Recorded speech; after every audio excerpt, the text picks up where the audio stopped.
Žygimantai, labai sunkios rungtynės į Panevėžį, 1-1, mažumoj teko lygint, pavyko išlyginti, tai pirmiausia, kokie įspūdžiai apie rungtynės paties, kaip viskas aikštėje atrodė. Na, tikrai buvo sunkios varžybos, ypač pirmi praleidome įvartį, antram kėliny lyg ėjome išlyginti rezultato, bet ta raudona kortelė, nežinau, nieko negaliu pasakyti, reikės pažiūrėti video pakartojimą, bet ir kiek aikštėj buvo sunkoka, kiek matėm, bet, na, įmušėm tą įvartį 1-1, šiandien galvojame apie šitas varžybas, bet nuo rytojo sekančios varžybos vėl už kelių dienų. Kaip jautėsi, atrodo, na visada tas, kai pralaimi dar atrodo, gali dar raudoną kortelę, tai na per galvą dažniausiai psichologiškai duoda, kaip aikštėj nebuvo, kad velnias, kaip dabar išlygint. Ne, manau, kad žmonės, kurie čia susirenka, tikrai net, kai jie pradeda skanduoti, tai atrodo, mes net privalom eiti mušti tą įvartį ir taip.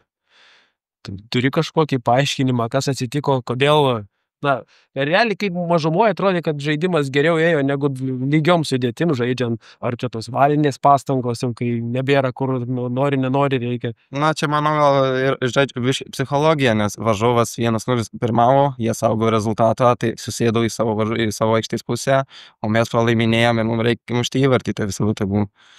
Vadai to 11 metrų baudinio, ten kiek ta ranka atrodė. Nemačiau, kitoj pusėje visai buvau, bet, jei sušilpė reiškias buvo.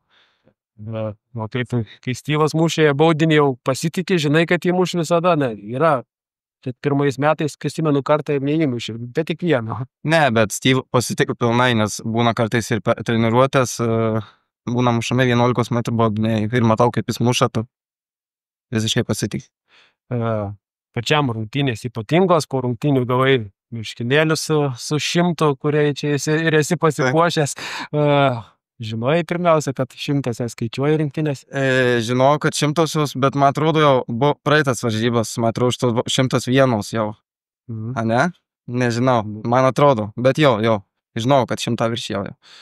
Kaip jausmas sužaidus Sūduvoj 100 rungtynių, nes kai atėjai į Sūduvą grįžęs iš Italijos, ten nebuvo taip lengva įsidėti, įsitvirtinti sudėtinę, bet jau kaip įsivaizduojam, bet tavęs starti į vieną lėktuvą. Na tai tikrai ypatinga ir man daug reiškia, ypač, kad esu vietinis žaidėjas, užaugęs čia, gal 8 metus čia futbolo mokykloje sportavau, aišku, po to išvažiavau, bet vis tiek esu vietinis žaidėjas iš Marijampolės, tai man labai daug reiškia.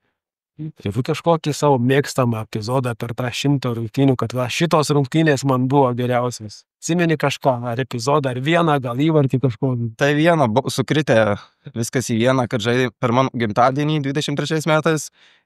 Man pirma pergalė A lygoje, prieš ją gal 2-0 ir nežinau, atsimenat, kur pro visą aikštę prabėgau ir vos neįmušiau. Tai viskas ten sukrito, kad pirma pergalė laimėjom ir dar vos įspūdingo įvarčio neįmušė. Aišku.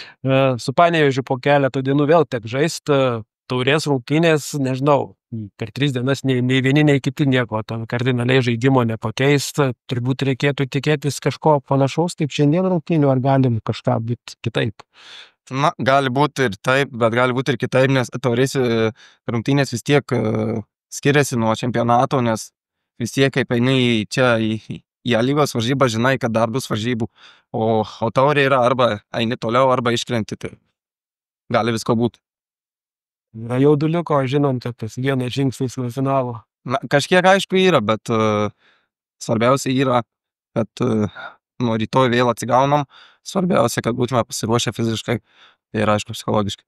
Ne, ir žiūrovų, su visais dabar pailiui kalbam tą patį, šiandien vėl atrodė, mes sunkios tos rungtynės, 0-1, raudona kortelė, pats pabaigoje tribūna taip nevaikiškai užsikūrė, ar ne, girdėjai, jautėjai?